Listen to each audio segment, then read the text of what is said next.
अगर आप लोग ध्यान से देखेंगे आपके फिजिक्स, केमिस्ट्री और बायोलॉजी को मिला करके आपके एंटायर सिलेबस के अंदर केवल और केवल 20 टॉपिक ऐसे हैं जो आपको 80% रिजल्ट दिला सकते। नमस्कार, आदाब, आप सभी का स्वागत है एक और नई वीडियो में। और आज की वीडियो में हम काफी इंपॉर्टेंट टॉपिक पर डिस्कशन करने वाले हैं। देखिए, रिसेंटली जितने भी बच्चे क्लास 9 से क्लास 10th में आए हैं, आप सभी को एक न्यूज मिल गया होगा कि रिसेंटली सीबीएसई की तरफ से 2025-26 सेशन के लिए आपका सिलेबस रिलीज कर दिया था। और देखिए, सिलेबस आप सभी ने चेक कर लिया होगा और सिलेबस के अंदर 3 इंपॉर्टेंट चीजें होती है जो आपको जाननी होती है।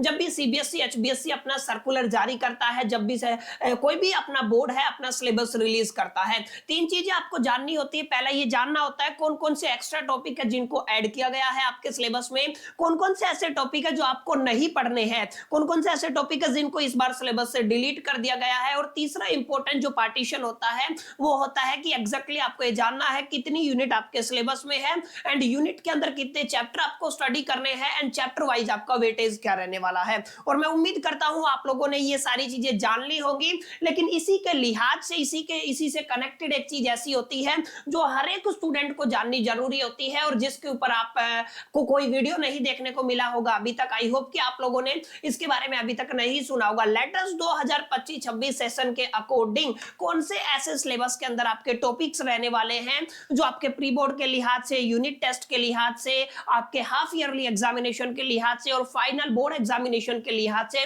काफी इंपॉर्टेंट रहने वाले हैं। यानी कि अगर आप लोग ध्यान से देखेंगे आपके फिजिक्स, केमिस्ट्री और बायोलॉजी को मिला करके आपके एंटायर सिलेबस के अंदर केवल और केवल 20 टॉपिक ऐसे हैं जो आपको 80% रिजल्ट दिला सकते हैं। तो आज के इस सेशन में माय डियर फ्रेंड्स हम लोग इसी मुद्दे पर डिटेल में चर्चा करने वाले हैं कि फिजिक्स के अंदर, केमिस्ट्री के अंदर और बायोलॉजी के अंदर चैप्टर वाइज कौन से वो इंपॉर्टेंट टॉपिक है जो आपको हर हालत में बनाने हैं, जिनसे हर एक टेस्ट में, हर एक एग्जामिनेशन में आपको क्वेश्चन देखने को मिलेगा। विदाउट वेस्टिंग द टाइम चलिए शुरू करते हैं। देखिए, बहुत इंपॉर्टेंट सी बातें हैं। आप सभी को पता है मार्किंग स्कीम के अकॉर्डिंग आप सभी को एक आइडिया लग गया होगा कि करीब करीब 25 नंबर का एग्जामिनेशन में आपका फिजिक्स से आता है, 25 ही नंबर का आपको केमिस्ट्री देखने को मिलता है और अप्रोक्सीमेट आपको 30 मार्क्स यानी कि 30 नंबर बायोलॉजी से देखने को मिलते हैं। और कंपैरेटिवली बायोलॉजी के अंदर 1-2 चैप्टर ज्यादा है, दैट्स व्हाई यहाँ पे मार्क्स का कंट्रीब्यूशन भी ज्यादा है। अब आपको समझना ये है कि जब आप लोग सबसे पहले बात करते हैं केमिस्ट्री की, तो सबसे पहले मैं केमिस्ट्री की बात करता हूं।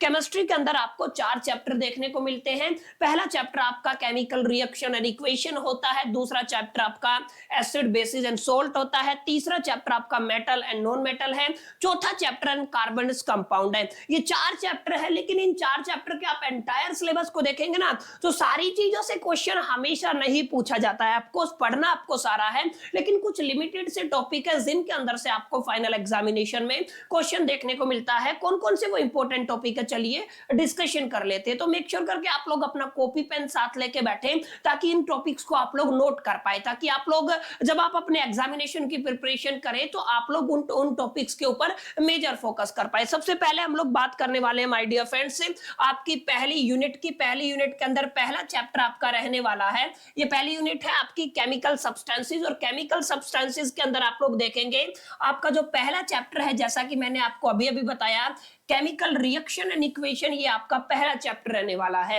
अब अगर आप ध्यान से देखेंगे केमिकल रिएक्शन एंड इक्वेशन से 2 या मैक्स टू मैक्स 3 टॉपिक ही बनते हैं जहां से आपको क्वेश्चन देखने को मिलता है। सबसे पहला 100% श्योर शॉर्ट क्वेश्चन आपको देखने को मिलेगा। यहां पे आपको बैलेंसिंग आनी चाहिए, यानी कि बैलेंस्ड केमिकल इक्वेशन आपको आना चाहिए। ये आपका शॉर्ट क्वेश्चन आपको देखने को मिलता है।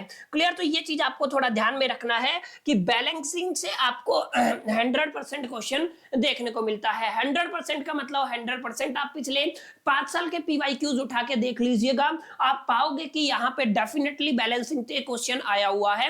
दूसरा जो इंपॉर्टेंट टॉपिक बनता है, यहाँ से देखिए, यहाँ पे आपको अलग अलग टाइप्स ऑफ रिएक्शन पढ़नी पड़ती है, कॉम्बिनेशन पढ़ना पड़ता है, डिकम्पोजिशन पढ़ना पड़ता है, डिस्प्लेसमेंट, डबल डिस्प्लेसमेंट पढ़ना पड़ता है, ऑक्सीडेशन एंड रिडक्शन पढ़ना पड़ता है और दोनों को कंबाइन कर दे तो रिडॉक्स रिएक्शन पढ़ना पड़ता है। इन शॉर्ट 7 टाइप की रिएक्शन आपको पढ़नी पड़ती है। सातों टाइप की रिएक्शन की definition along with the example, यहां से भी आपको एक क्वेश्चन देखने को मिलेगा। यानी कि अगला टॉपिक आपका क्या रहने वाला है?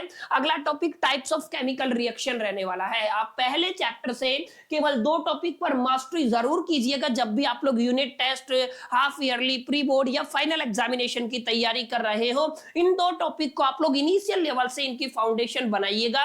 पहला आपको बैलेंसिंग आना चाहिए, दूसरा आपको टाइप ऑफ केमिकल रिएक्शन जो है आपकी वो आना चाहिए, जहां पे आपका combination, decomposition, displacement, double displacement, उसके बाद आपका एंडोथर्मिक, एक्सोथर्मिक तो खैर इसी में आ जाता है, ऑक्सीडेशन, रिडक्शन, और यहाँ पे मेंशन नहीं किया हुआ है एक रिएक्शन होता है जिसको आप लोग कहते हैं रेडॉक्स रिएक्शन। ये आपके 5 या 6 या 7 टाइप की रिएक्शन बनती हैं, यानी कि टॉपिक आपके दो ही बने। पहला क्या बना आपका, पहला बना बैलेंस्ड केमिकल इक्वेशन आपको पढ़ना है, दूसरा क्या बना, टाइप ऑफ केमिकल रिएक्शन। दो टॉपिक आप लोग जरूर कर लीजिएगा, आपका जो ऑलमोस्ट चैप्टर है वो कंप्लीट हो जाएगा। ये पहला चैप्टर था माय डियर फ्रेंड्स केमिस्ट्री का, जहां से आपको इंपॉर्टेंट क्वेश्चन देखने को मिलते हैं। अब बात करते हैं आपके चैप्टर सेकंड की केमिस्ट्री के अंदर, जिसको आप लोग कहते हैं acids, basis and salt. Acid, base and salt के अंदर अगर आप लोग ध्यान से देखेंगे तो काफी इंपॉर्टेंट टॉपिक्स देखने को मिलते हैं। देखिए वैसे तो काफी चीजें हैं यहाँ पे, काफी बड़ा ये चैप्टर रहने वाला है,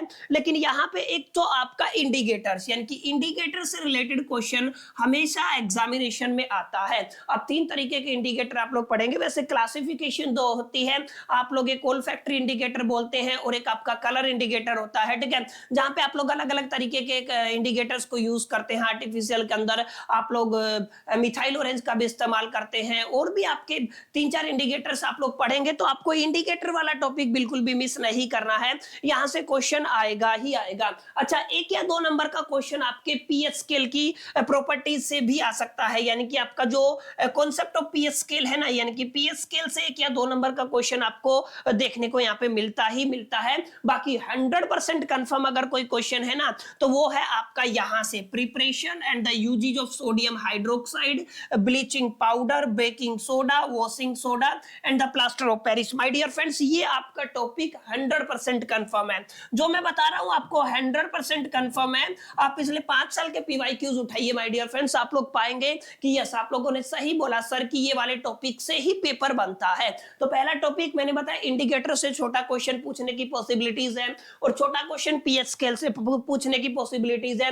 अच्छा, बड़ा क्वेश्चन कहां से आएगा, प्रिपरेशन एंड यूजेस, इन दोनों में से कोई भी क्वेश्चन पूछा जा सकता है। सोडियम हाइड्रोक्साइड की बात हो सकती है, ब्लीचिंग पाउडर की बात हो सकती है, बेकिंग सोडा की बात हो सकती है, वॉशिंग सोडा की बात हो सकती है, पीओपी, प्लास्टर ऑफ पेरिस की बात हो सकती है। बस ये ऐसे टॉपिक है जो इंपॉर्टेंट है, जिनके अंदर से क्वेश्चन आपको देखने को मिलेगा। तो ये तो बात हुई आपके सेकंड चैप्टर की, जिसका नाम क्या था, एसिड, बेसिस एंड सोल्ट, और पहला चैप्टर क्या था, केमिकल रिएक्शन एंड इक्वेशन। अब बात करते हैं आपके तीसरे चैप्टर की, मेटल एंड नॉन मेटल। मेरे लिहाज से, मेरे according to my personal experience, मेरे व्यक्तिगत अनुभव से मैं बात कह सकता हूं कि मेटल एंड नॉन मेटल भी काफी लेंथी चैप्टर बन जाता है। वैसे तो काफी रिएक्शंस, फिजिकल प्रॉपर्टी और केमिकल प्रॉपर्टी पढ़ते हैं तो लंबा हो जाता है, लेकिन यहां पे आपको केवल और केवल 2 टॉपिक ऐसे जहां से 100% कंफर्म क्वेश्चन मिलेगा, चाहे आप लोग किसी भी बोर्ड के स्टूडेंट हो। पहला आपका रिएक्टिविटी सीरीज, देखिए रिएक्टिविटी सीरीज से क्वेश्चन आएगा ही आएगा।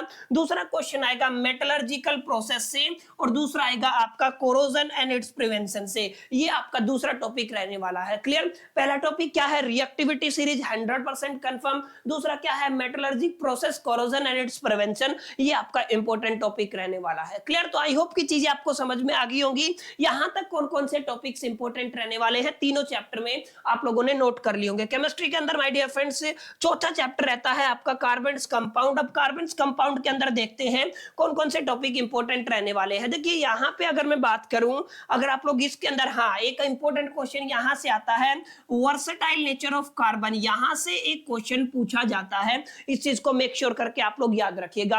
अच्छा, एक क्वेश्चन आपको हमेशा पूछा जाता है, ethanol, ethanoic acid, only properties and uses आपको करना है।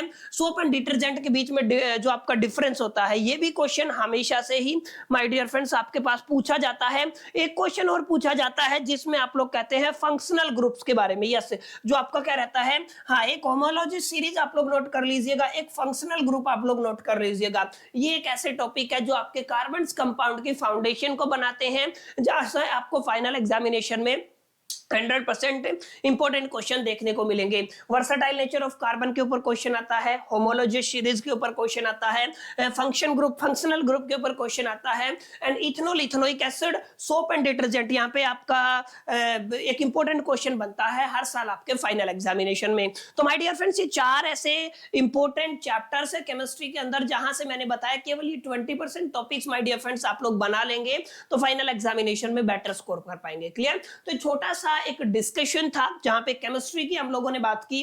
अब हम लोग बात कर लेते हैं आपकी बायोलॉजी की। देखिए बायोलॉजी के अंदर कंपैरेटिवली ज्यादा चैप्टर्स देखने को मिलते हैं। अब सबसे पहला चैप्टर आपका रहता है my dear friends life process. Life process के अंदर कुछ लिमिटेशंस हैं, यानी कि आपको पढ़ना है न्यूट्रिशन के बारे में, रेस्पिरेशन के बारे में, ट्रांसपोर्ट के बारे में, and excretory system in the plantation and the animals, इन सब के बारे में पढ़ना है। अगर आप लोग मेरे से पूछे कि सर एक या फिर 2 टॉपिक बताइए जो 100% कंफर्म है, तो आपको ट्रांसपोर्ट के बारे में पढ़ना। ट्रांसपोर्टेशन सिस्टम जो होता है ना उसके ऊपर 100% कंफर्म क्वेश्चन आता है।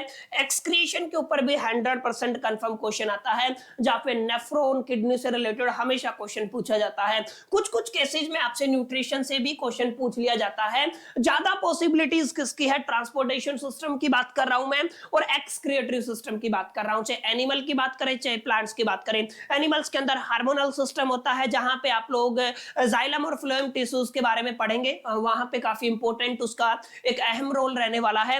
एनिमल्स के अंदर ट्रांसपोर्टेशन सिस्टम में आप लोग बेसिकली किडनी और नेफ्रॉन सिस्टम के बारे में पढ़ते हैं। तो नोट कर लीजिए न्यूट्रिशन बहुत कम चांसेस है, ट्रांसपोर्टेशन और एक्सक्रिएटरी सिस्टम से 100% कंफर्म क्वेश्चन आता है। दूसरा चैप्टर रहने वाला है आपका control and coordination. My personal favourite question chapter है ये। यहाँ से काफी चीजें आप लोग सीखते हैं, आपका इंटरेस्ट क्रिएट होता है, जो भी विजुअल्स के साथ आपको यहाँ पे बायोलॉजिकल पार्ट्स को पढ़ाया जाता है। जस्ट लाइक हम लोग यहाँ पे स्पेसिफिकली माइंड्स के बारे में स्टडी करते हैं, ब्रेन के बारे में, सॉरी नॉट माइंड, ब्रेन के बारे में आप लोग स्टडी करते हैं, और आपका स्पाइनल कॉर्ड के बारे में स्पेसिफिकली स्टडी करते हैं। यहाँ से जो क्वेश्चन आएगा ध्यान से समझ लीजिएगा, नर्वस क्वेश्चन, नर्वस सिस्टम से 100% क्वेश्चन आता है, और प्लांट हार्मोन से भी क्वेश्चन आता है। याद कर लीजिए, प्लांट हार्मोन को नोट कर लीजिए, नर्वस सिस्टम को नोट कर लीजिए, और इनवॉलेंट्री और रिफ्लेक्स एक्शन से रिलेटेड क्वेश्चन आता है। रिफ्लेक्स एक्शन में इनवॉलेंट्री एक्शन हो गया, वॉलेंट्री एक्शन हो गया, और रिफ्लेक्स आर्क हो गया। ये 3 टॉपिक ऐसे my dear friends, plants hormone,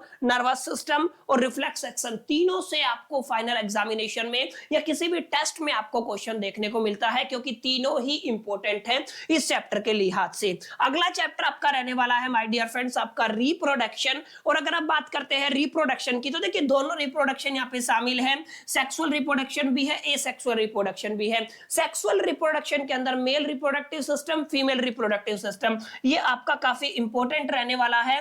asexual reproduction के अंदर जितने भी मेथड हैं वो काफी इंपॉर्टेंट है, यानी मैं कहूं सेक्सुअल और एसेक्सुअल रिप्रोडक्शन दोनों काफी इंपॉर्टेंट टॉपिक रहने वाले हैं। और safe sex versus HIV AIDS, छोटा क्वेश्चन यहां से पूछा जा सकता है, इस चीज को आपको जरूर याद रखना है, ठीक है। यानी कि यहां से सिंपल क्वेश्चन आएगा, सेक्सुअल और एसेक्सुअल रिप्रोडक्शन दोनों कर लीजिएगा, male reproductive part, female reproductive part, और एसेक्सुअल रिप्रोडक्शन के अंदर अलग अलग मेथड्स आप लोग पढ़ते हैं, उनको आप लोग जरूर कंसीडरेशन में ले लीजिएगा, ताकि आपका एक भी क्वेश्चन यहां से छूटे ना। छोटा question safe sex versus HIV AIDS के ऊपर पूछा जा सकता है। ये आपका रिप्रोडक्शन तीसरा चैप्टर था माय डियर फ्रेंड्स बायोलॉजी के अंदर। चौथा चैप्टर माय डियर फ्रेंड्स आप लोग देखिए, हेरिडिटी एंड इवोल्यूशन। पहले होता था, इवोल्यूशन सिलेबस में नहीं है, सिर्फ हेरिडिटी है। और हेरिडिटी के अंदर आपको पूछा जाता है law of inheritance of the traits. 100% confirm question है, law of inheritance of the traits, sex determination. आपको ये 2 टॉपिक ही करने हैं। यहां से देखिए मैंने क्या बताया, मेंडल के एक्सपेरिमेंट, ग्रेगर मेंडल के एक्सपेरिमेंट आप लोग पढ़ेंगे तो आप लोगों को पता होना चाहिए। हेरिडिटी के अंदर law of inheritance of traits और सेक्स डिटर्मिनेशन, 2 टॉपिक ऐसे हैं जिनसे क्वेश्चन पूछा जाएगा। अगर आप लोग टोटल कैलकुलेट करना चाहते हैं, 1 2 3 4 5 6 7 8 9 टॉपिक भी नहीं बनते, 10 लगा लीजिए। केवल 10 टॉपिक ऐसे हैं जो आपके बायोलॉजी के आपको 80% मार्क्स दिला सकते हैं। इस चीज को आपको जरूर कंसीडरेशन में रखना है। तो माय डियर फ्रेंड्स, हमारा डिस्कशन इंपॉर्टेंट टॉपिक्स पर है और हम इंपॉर्टेंट टॉपिक्स को ही लगातार डिस्कस कर रहे हैं। उम्मीद करता हूं आप लोग कॉपी पेन लेके साथ बैठे होंगे और लेक्चर आपको पसंद आ रहा होगा। वीडियो अच्छा लग रहा है तो लाइक कर दीजिए फटाफट से। फ्रेंड्स के साथ शेयर कर दीजिए। और आप लोग कहां से हैं, कौन से बोर्ड से हैं, आपका स्पेसिफिकली क्या टारगेट 10th के अंदर रहने वाला है, ये सारी चीजें आप लोग कमेंट बॉक्स में जरूर लिखिएगा। और एक बार लास्ट पार्टीशन और देख लेते हैं, लास्ट पोर्शन और देख लेते हैं कि एग्जैक्टली आज हम डिस्कशन करेंगे फिजिक्स। सबसे डिफिकल्ट जो आपका पोर्शन होता है ना साइंस के अंदर, फिजिक्स केमिस्ट्री बायोलॉजी में फिजिक्स होता है, क्योंकि यहाँ पे मैथमेटिक्स का कॉम्बिनेशन आपको देखने को मिलता है। पहला चैप्टर माय डियर फ्रेंड्स आपका रहता है लाइट रिफ्लेक्शन एंड रिफ्रैक्शन, इसको जरूर नोट कर लीजिएगा। लाइट रिफ्लेक्शन एंड रिफ्रैक्शन से देखिए आपको क्या क्या क्वेश्चन करने हैं। अच्छा, एक डाउट रहता है बच्चों को, मिरर फॉर्मूले का डेरिवेशन, अब की बार डेरिवेशन को इंक्लूड नहीं किया गया है। देखिए मैग्निफिकेशन से न्यूमेरिकल आता है, मिरर फॉर्मूले से भी आपका न्यूमेरिकल आता है, इस चीज को आपको थोड़ा ध्यान में रखना है। और एक होता है आपका type of image, image formation जिसको आप लोग कहते हैं ना, यहाँ पे आई थिंक मेरे को दिख नहीं रहा है, ये रहा इमेज फॉर्मेशन आपका होता है। चाहे मिरर की बात हो रही है, चाहे आप लोग कॉनकेव मिरर की बात कर लीजिए, चाहे आप लोग कॉन्वेक्स मिरर की बात कर लीजिए, 100% कंफर्म क्वेश्चन आएगा। इमेज फॉर्मेशन कर लीजिए, मिरर फॉर्मेशन से रिलेटेड न्यूमेरिकल्स कर लीजिएगा, और मैग्निफिकेशन से रिलेटेड न्यूमेरिकल्स कर लीजिएगा, क्वेश्चन आएगा। ये तो बात हुई रिफ्लेक्शन की। अब बात करते हैं रिफ्रैक्शन के अंदर आपका लॉ ऑफ रिफ्रैक्शन आता है और रिफ्रैक्टिव इंडेक्स, दोनों इंपॉर्टेंट टॉपिक से ध्यान रखिएगा। इसके अलावा जैसे मिरर फॉर्मूला है वैसे ही आपका लेंस फॉर्मूला भी होता है, लेंस फॉर्मूले के ऊपर न्यूमेरिकल आता है, पावर ऑफ लेंस के ऊपर भी न्यूमेरिकल आता है, और image formation by the concave lens and the convex lens. ध्यान रखिएगा इमेज फॉर्मेशन लेंस की और मिरर की दोनों की इंपॉर्टेंट है। मिरर फॉर्मूला और लेंस फॉर्मूले के ऊपर न्यूमेरिकल आएगा, पावर ऑफ लेंस के ऊपर भी न्यूमेरिकल आता है, और रिफ्रैक्टिव इंडेक्स के ऊपर भी न्यूमेरिकल आता है। अब आपको लग रहा होगा पूरा का पूरा बायोलॉजी और केमिस्ट्री एक तरफ, और आप लोग देखिए फिजिक्स के अंदर केवल एक चैप्टर के अंदर इतने सारे टॉपिक इंपॉर्टेंट रहते हैं, तो वो एक तरफ। तो ज्यादा डिफिकल्ट पोर्शन यही रहता है। डेफिनेटली हम लोग इसको बेहतरीन विजुअल्स के साथ, ट्रिक एंड टिप्स के साथ इस चैनल पे पढ़ेंगे, तो इस चीज की आप लोग टेंशन मत लीजिएगा। आप सिर्फ नोट कीजिए कौन कौन से टॉपिक्स इंपॉर्टेंट रहने वाले हैं। क्लियर? ये आपका माय डियर फ्रेंड्स आपका पहला यूनिट रहने वाला है। आई होप कि पहला यूनिट लाइट आपको समझ में आ गया होगा। लाइट के बाद दूसरा यूनिट बच्चों रहता है human I and colourful word, जिसके बारे में आपको पढ़ना है। Human I and colourful word से मैं बता देता हूं, अब की बार प्रिज्म से क्वेश्चन आया है, तो प्रिज्म वाला क्वेश्चन पूछा जाता है, छोटा क्वेश्चन पूछा जाता है, डिस्पर्जन ऑफ लाइट की एप्लीकेशन पूछी जाती है, स्कैटरिंग से भी क्वेश्चन आता है। ये तीनों चीजें माय डियर फ्रेंड्स छोटे क्वेश्चन में पूछी जाती हैं। बड़ा क्वेश्चन क्या आता है, defects of vision and it's correction, इस चीज को आप लोग जरूर रखिएगा। जहां पे आप मायोपिया, हाइपरमेट्रोपिया, प्रेस बायोपिया के बारे में पढ़ेंगे, क्यों होते हैं, कोज क्या है, प्रिवेंशन क्या है, कैसे इनको क्योर किया जा सकता है, इन तमाम मुद्दों पर आपको पढ़ाया जाएगा।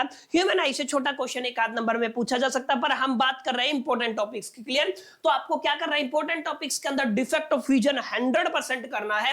प्रिज्म वाला क्वेश्चन, डिस्पर्जन ऑफ लाइट और स्कैटरिंग को जरूर जरूर कंसिडरेशन में लेना है। ये काफी इंपॉर्टेंट आपके एग्जामिनेशन में रहने वाला है my dear friends. I hope कि ये आपके दोनों चैप्टर आपको समझ में आएंगे। अभी तक हमने फिजिक्स के 2 चैप्टर किए, लाइट किया, human I and colourful word किया। अब बात करेंगे हम अगले 2 चैप्टर की, इलेक्ट्रिसिटी और मैग्नेटिक इफेक्ट के बारे में बात करने वाले माय डियर फ्रेंड्स। ध्यान से देखिएगा, इलेक्ट्रिसिटी और मैग्नेटिक इफेक्ट के अंदर आपको क्या क्या करना है। देखिए सबसे पहले मैं बात करूंगा आप सभी के साथ इलेक्ट्रिसिटी की। इलेक्ट्रिसिटी के अंदर ओम्स लॉ 100% कंफर्म क्वेश्चन है, पेपर में आता है।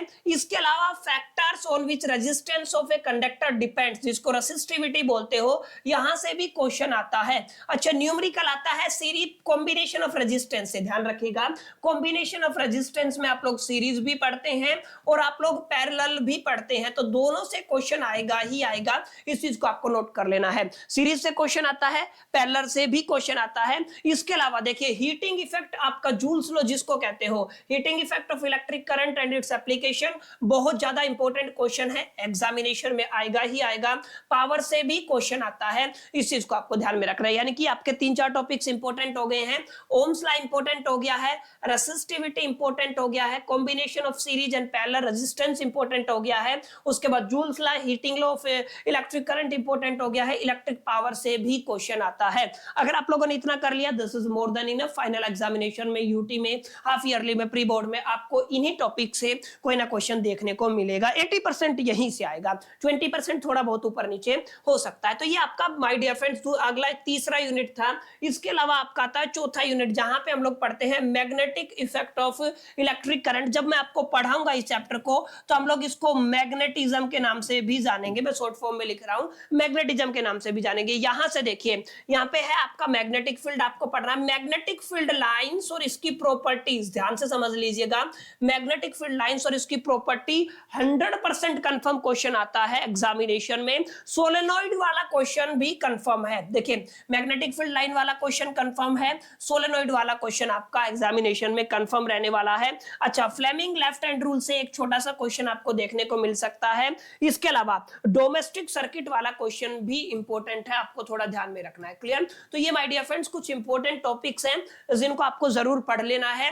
मैग्नेटिज्म की बात कर लीजिए, चाहे इलेक्ट्रिक करंट की बात कर लीजिए। इसके अलावा आपका एक चैप्टर और रह जाता है जिसको हम लोग कहते हैं आवर इन्वायरमेंट। आवर इन्वायरमेंट के अंदर देखिए कितने टॉपिक है, इकोसिस्टम है, इन्वायरमेंटल प्रॉब्लम है, ओजोन डिप्लेशन वैसे अगर आप लोग देखेंगे तो कंफर्म क्वेश्चन है, waste production and their solution important question है, बायोडिग्रेडेबल एंड नॉन बायोडिग्रेडेबल। 3 या 4 टॉपिक है। ये पूरा का पूरा छोटा सा चैप्टर है, तो इसको आप लोग 100% ही कीजिएगा। इसके अंदर क्या ही इंपॉर्टेंट और क्या नॉन इंपॉर्टेंट है। तो ये माय डियर फ्रेंड थोड़ा सा सिलेबस था आपका, जहां पे हम लोगों ने पढ़ा कि एग्जैक्टली क्लास 10th के अंदर इस बार 2025-26 सेशन के लिए फिजिक्स, केमिस्ट्री, बायोलॉजी के अलग अलग चैप्टर से कौन कौन से वो तमाम टॉपिक्स हैं जिनको अगर आप लोग पढ़ लेते हैं, केवल 20% टॉपिक जो आपको फाइनल एग्जामिनेशन में 80% वेटेज दिला सकते हैं। आई होप कि वीडियो पसंद आया होगा, चीजें आपको पसंद आई होगी। वीडियो अच्छा लगा तो लाइक कीजिएगा, फ्रेंड्स के साथ शेयर कीजिएगा। फर्स्ट टाइम आए हैं तो चैनल को सब्सक्राइब जरूर कर लीजिएगा। इस वीडियो में इतना ही, चलिए मिलते हैं नेक्स्ट वीडियो में। जब तक के लिए कीप लर्निंग।